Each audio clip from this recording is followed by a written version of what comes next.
Hello अस्सलाम वालेकुम, my name is doctor इकराम आरिफ। जो आज हमारा टॉपिक ऑफ डिस्कशन है, जो हम टॉपिक जो है जिस टॉपिक पे रोशनी डालने जा रहे हैं वो है हम कोरोना के जो मरीज़ होते हैं उनको कौन सी डाइट दें या कौन सी ग़िज़ा इस्तेमाल करें जिनसे उनके जिस्म में क़ुव्वत मुदाफ़िअत ज़्यादा बढ़ जाए। तो सबसे पहले हम देख लेते हैं कोरोना फैलता कैसे है। जो कोरोना है जब आपके जिस्म के अंदर दाखिल होता है वो डिफरेंट केमिकल्स आपके जिस्म के अंदर रिलीज़ करता है, जिसकी वजह से आपकी जिस्म के अंदर इन्फेक्शन या इन्फ्लेमेशन बढ़ जाती है।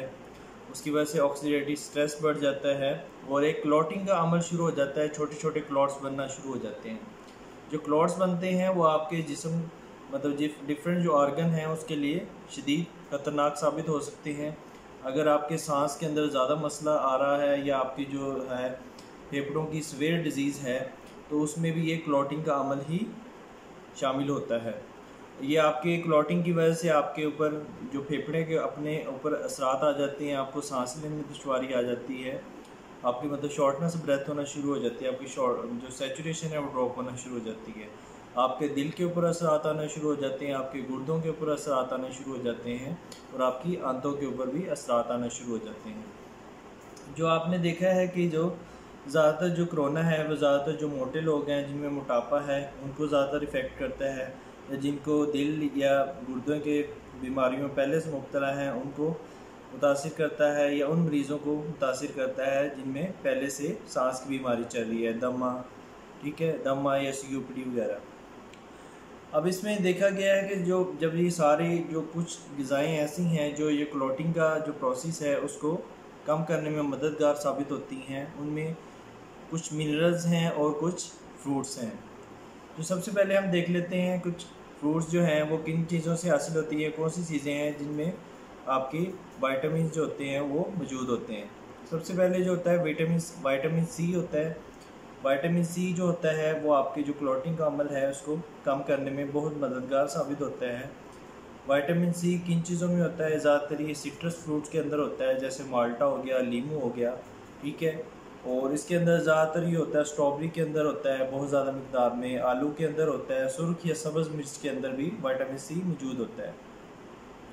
दूसरा मेन विटामिन होता है विटामिन डी।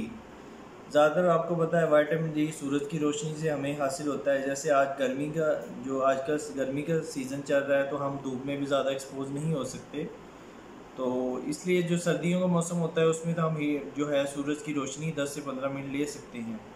जब गर्मियों का मौसम है तो इसमें हम विटामिन डी कैसे ले सकते हैं? तो विटामिन डी हम ले सकते हैं, आपकी जो होती है आपकी अंडे की जर्दी जो होती है विटामिन डी का रिच सोर्स है।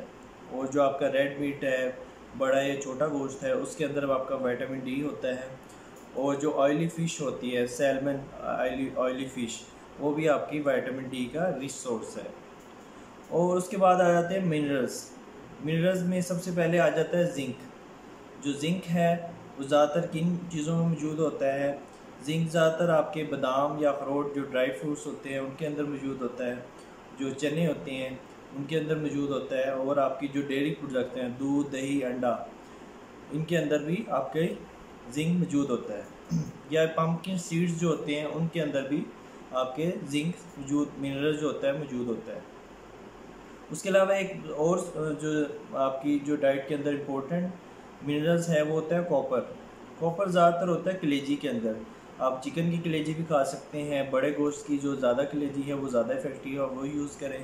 कलेजी या जिसको जिगर कहते हैं वो इस्तेमाल करें, वो ज़्यादा इफेक्टिव होता है, कॉपर का रिच सोर्स है। और दूसरा बादाम होते हैं, बादाम के अंदर भी बहुत ज़्यादा कॉपर मौजूद होता है। और एक होता है किशमिश के अंदर भी कॉपर बहुत ज़्यादा मिक़दार में मौजूद होता है। और जो सब्ज़ पत्ते वाली सब्ज़ियां हैं जैसे पालक वगैरह है, तो ये भी आप इस्तेमाल करें तो आपके जिस्म के लिए बहुत मुफीद साबित हो सकती है। ये कुछ डाइट्स हैं जो मैंने डिस्कस की है, जो जो कोरोना के मरीज़ हैं, जैसे आजकल कोरोना की डिफरेंट वेव्स आ रही हैं, तो उसमें इन चीज़ों का ज़्यादा इस्तेमाल करें ताकि आपके जिस्म के अंदर क़ुव्वत मुदाफ़िअत ज़्यादा पैदा हो सके। अगर इस वीडियो से मुताल्लिक़ कोई भी क्वेश्चन हो तो आप मेरे से कमेंट सेक्शन में पूछ सकते हैं। मेरी वीडियो को ज़रूर लाइक कीजिएगा, शेयर कीजिएगा और चैनल ज़रूर सब्सक्राइब कीजिएगा। थैंक यू, अल्लाह हाफ़िज़।